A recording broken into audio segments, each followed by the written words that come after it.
semua untuk peminat-peminat pokok-pokok. Okey. Hari ni saya nak bagi pokok saya ni makan ikan. Okay, biasa kita je makan ikan, hari ni kita nak bagi pokok makan ikan bagi dia semangat untuk berbuah. Okay, ini ikan apa ni? Ikan jacket, ikan konge. Ini ikan kikik. Sotong kembang. Okay. Ini ikan talapia. Ini ikan apa ni? Krisi. Apa lagi? Ikan jacket. Okey. Okey, ini buah-buah cili kampung Tengok. Dah cantik dah. Kalau kita biasa bagi dia makan, dia akan ucap terima kasih dengan memberikan kita buah. Okey. Dan ini ialah ini ialah pokok tin.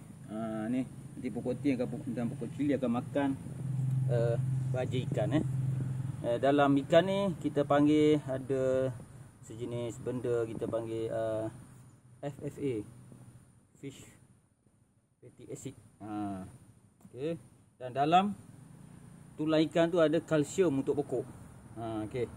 Ini ialah makanan organik dia. Okey. Apa saja.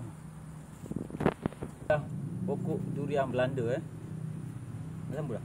Ini ialah pokok durian Belanda. Kita nak bagi makan ikan kikik sekor, sotong kembang sikit. Apa lagi ni? Ikan tongkol pun ada untuk pokok dia Belanda kita ni. Ni ikan jacket ikan konge aku ada. Okey. Ikan krisi pun ada. Okey.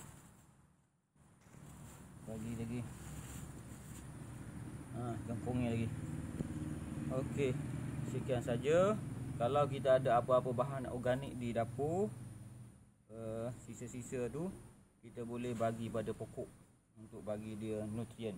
Contoh sisa-sisa ialah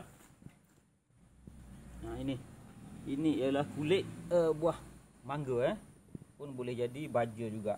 Nanti cacing-cacing dan mikroorganisme akan menguraikan nutrien di dalam bahan-bahan organik kita ni dan akan diambil oleh pokok.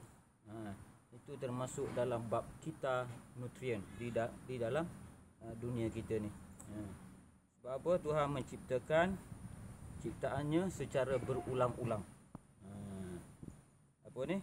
Nutrien nada dan tanah diambil oleh pokok, dimakan oleh binatang dan haiwan. Haiwan mereput, mati, diuraikan oleh mikrob tanah dan cacing dan diambil oleh pokok kembali, dan seterusnya kita nutrien ini akan berulang-ulang sampailah hari kiamat. Okey. Sekian, terima kasih.